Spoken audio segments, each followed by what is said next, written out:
Hi, പുതിയൊരു video ആയിട്ടാണ് വന്നിരിക്കുന്നത്. ഇപ്പോൾ നമ്മൾ ഒരു ചിക്കൻ ഫ്രൈയുടെ ഒരു റെസിപ്പീയുമായിട്ടാണ് വന്നിരിക്കുന്നത്.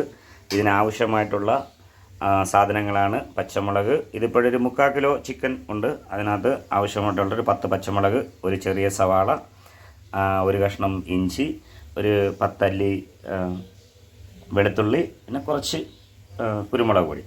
ഇനി നമുക്ക് ഇതെങ്ങനെയാണ് ചെയ്യുന്നതെന്ന് നമുക്ക് നോക്കാം. നമുക്ക് ഇതെല്ലാം കൂടെ നമുക്കൊന്ന് അരച്ചെടുക്കാം. അതിനൊരു മിക്സിയുടെ ജാർ എടുത്തിട്ടുണ്ട്. അതിലേക്ക് നമുക്കിതെല്ലാം കൂടെ ഒന്ന് പേസ്റ്റാക്കി എടുക്കണം. അപ്പോൾ നമ്മൾ ചിക്കൻ നല്ലപോലെ വൃത്തിയായി കഴുകി കൊണ്ടുവന്നിട്ടുണ്ട്. അതിലേക്ക് നമ്മൾ അരച്ച് വെച്ചിരുന്ന അരയ്ക്കാനായിട്ട് കൊണ്ടുപോയ മുളകും ഇതെല്ലാം കൂടെ കൊണ്ടുവന്ന് നല്ല പേസ്റ്റായിട്ട് തന്നെ അരയ്ക്കണം. അത് നമ്മൾ ഇതിലേക്ക് ഇട്ട് കൊടുക്കാം. അതേപോലെ അന്നേരം നമ്മൾ നല്ലപോലെ മിക്സ് ചെയ്തു. അത് നല്ല അരപ്പുകളെല്ലാം പിടിക്കണം.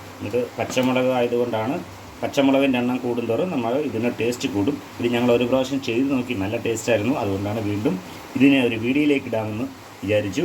ഇത് നമുക്കിനി മസാലകളെല്ലാം തേച്ച് വെച്ചിട്ട് കുറച്ച് സമയം നമുക്ക് റെസ്റ്റ് ചെയ്യാനായിട്ട് വെക്കണം. ഇനി ഇത് നമ്മൾ കുറച്ച് സമയം ഫ്രിഡ്ജിലേക്ക് നമുക്ക് കുറച്ച് സമയം റെസ്റ്റ് ചെയ്യാനായിട്ട് വയ്ക്കാം. ഓക്കെ, ചിക്കൻ ഇവിടെ പുരട്ടി വെച്ചിട്ട് 1 മണിക്കൂർ കൂടുതലായി. ഇനി നമുക്കിത് എടുത്ത് വെച്ച് വറുക്കാം. ആദ്യമേ ഗ്യാസ് കത്തിക്കുന്നു. നമ്മുടെ ഇരുമ്പേട്ടിന് ചൂടാവട്ട്. എണ്ണ ഒഴിച്ച് കൊടുക്കുവാണ്. ഒരു കറിവേപ്പില ഇട്ട് കൊടുക്കുക കേട്ടോ. ഞാൻ കറിവേപ്പില ആദ്യമേ ഇട്ട് കൊടുത്തത് എണ്ണ ചൂടായോ ഇല്ലയെന്ന് അറിയാൻ വേണ്ടിയിട്ടാണ്. നല്ല എണ്ണ ചൂടായിട്ടുണ്ട്, നല്ല തിളച്ചിട്ടുണ്ട്. തൊട്ട് ഇട്ട് കൊടുക്കാം.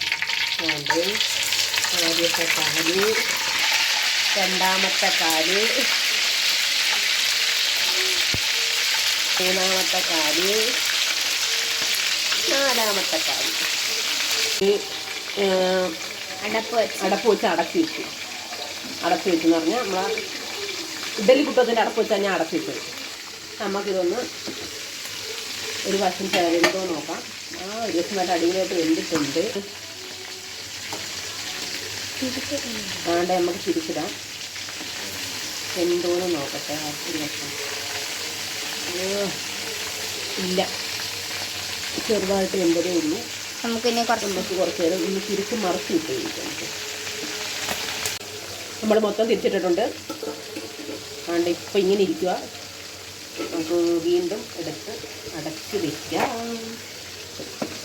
ആഹാ, അടിപൊളിയായിട്ടുണ്ട് കേട്ടോ. നല്ല കറുമുറാന്ന് പറഞ്ഞിരിക്കുമല്ലേ, അങ്ങനെ ആയിട്ടുണ്ട്. അതുകൊണ്ട് ഞാൻ ഓരോന്ന് വിധം കോരി എടുക്കുകയാണ്. ഇവിടെ കാലിന് ഭയങ്കര അടിയാണ്. വേറെ ആരുമല്ല, എൻ്റെ 2 മക്കൾ. അതുകൊണ്ട് ഇവിടെ ആ കാലിന് ഭയങ്കര അടിയാണ്. വേറെ ആരുമല്ല, എൻ്റെ 2 മക്കൾ. ഈ കാലിനകത്തിരിക്കുന്നത് തന്നെ അല്ലേ ഈ മാംസമെന്ന് ഞാൻ എപ്പോഴും ചിന്തിക്കും. പക്ഷെ എല്ലാവരും കാലിന് എന്തിനാണെന്നാണ്, കാലിൻ്റെ അതേ ടേസ്റ്റ് തന്നെ ആയിരിക്കത്തില്ല ഇതിന്.